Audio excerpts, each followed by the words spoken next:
big week in British politics. Excuse me, sir. Thanks anyway. Jeremy Corbyn's leadership of the Labour Party is looking increasingly fragile. We work for The Guardian, the newspaper. All right, thanks anyway. It might turn out that his fate is decided not in Westminster, not even in London, but the sort of eternally overlooked place where it's fair to say people don't often get to decide anything. This is a part of town called Westminster. Population here is about 80% British Asian, about 20% is white British. It's a Labour heartland. People vote Labour here in large number. What do you think of the Labour Party? Well, the Labour Party's all right, but the leader is a load of crap. Is he? I voted Labour. I've already posted my vote. Well, I voted for the party. I haven't voted for him. I suppose you can look at that encounter in two ways. Might be proof that the Labour vote's holding up. It might be proof that when it comes to the core vote, that's all they got left. At this year's general election, Labour held this seat with a majority of nearly 15,000. But the death of the local MP, Michael Meacher, triggered a by-election. Right, might at last have a chance to coming out of the rain. There's any minute now at the Tommyfield Market Hall, UKIP are turning up. They're suddenly real contenders here, which explains the presence in Oldham of you-know-who. They're now talking about giving visa-free access to 75 million Turks. Well, that's what I'm saying. It's just from there, then? I cannot believe it's one of the stupidest things I've ever heard of. You just heard that chap there. Worries about porous borders, worries about ISIS. This stuff is very uppermost in people's minds, but there is a feeling amongst old Labour voters that somehow Corbyn just does not represent what they want from a Labour leader. In the wake of what happened in Paris and so on, you said some of the Muslim community had split loyalties. You talked about a fifth column. Mm-hmm. Coming here, do you feel a certain trepidation having said those things? No, why should I? It's true. It's true. If you examine those polls, and if you look, the young Muslim men, it's not the women, it's the men, are conflicted. Just scapegoating. You're just scapegoating people, that's what No, you're we're doing. not. We're trying to put British people first. What do you mean British people? What are British people? Well, passport holders. And you've always been Labour, have you? Yes, Yeah. and I don't like this Corbyn. The Corbyn, yeah. He's finished the Labour Party. Yeah. He wants to get rid of the Queen, doesn't yes. he? Huh? Yes, I don't like him. No, quite. No. Anyway, thanks for coming. I mean, he's coming across as anti-British, anti-patriotic. Now, Labour voters don't like that.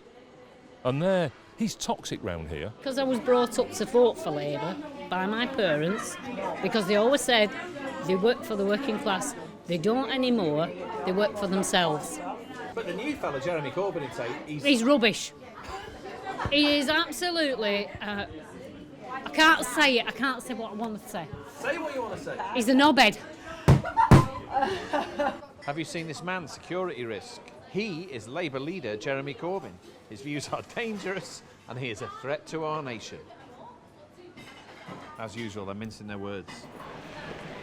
What does seem to be in people's heads is the idea that Jeremy Corbyn believes some pretty questionable things about things like the army and national security.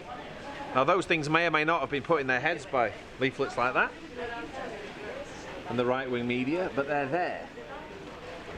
And it feels as if they're pretty solidly there, and for as long as that's the case, the Labour Party's going to have problems.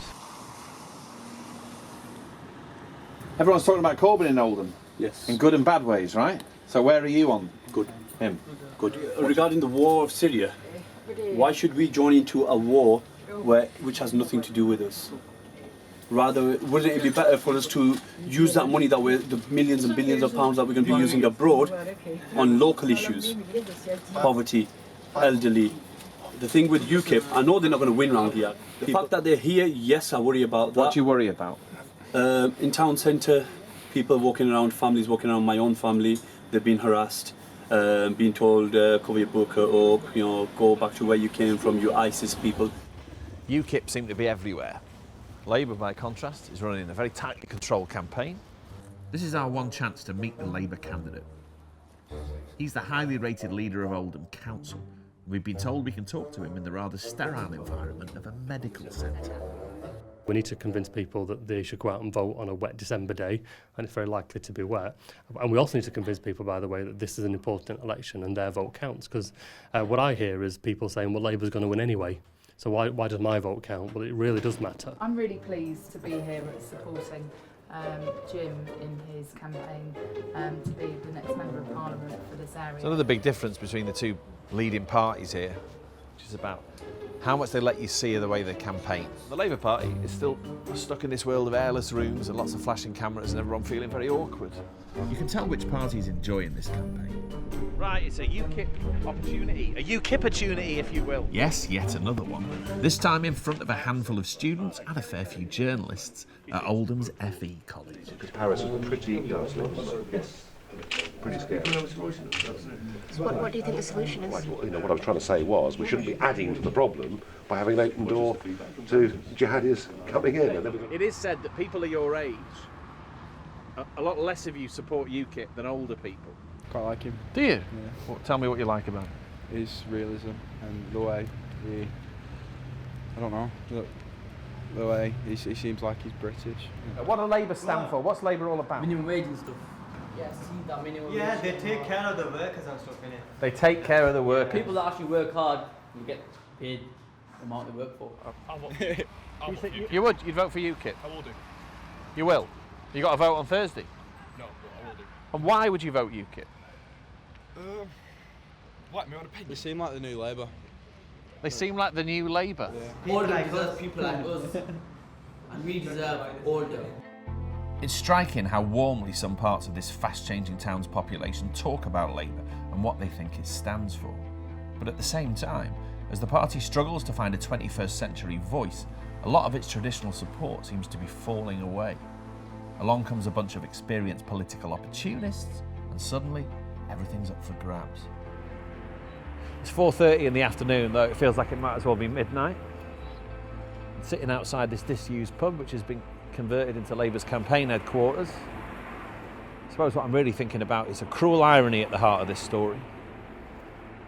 Jeremy Corbyn was elected Labour leader. A lot of people thought he was there to get the party back to its traditional values, stop its core vote hemorrhaging away. Some people even thought he'd be able to bring back Labour voters who were switching to UKIP.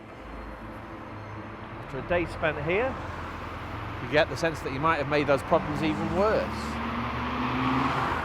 Standing here right now, it feels like we're in the middle of another chapter in the story of everything falling apart.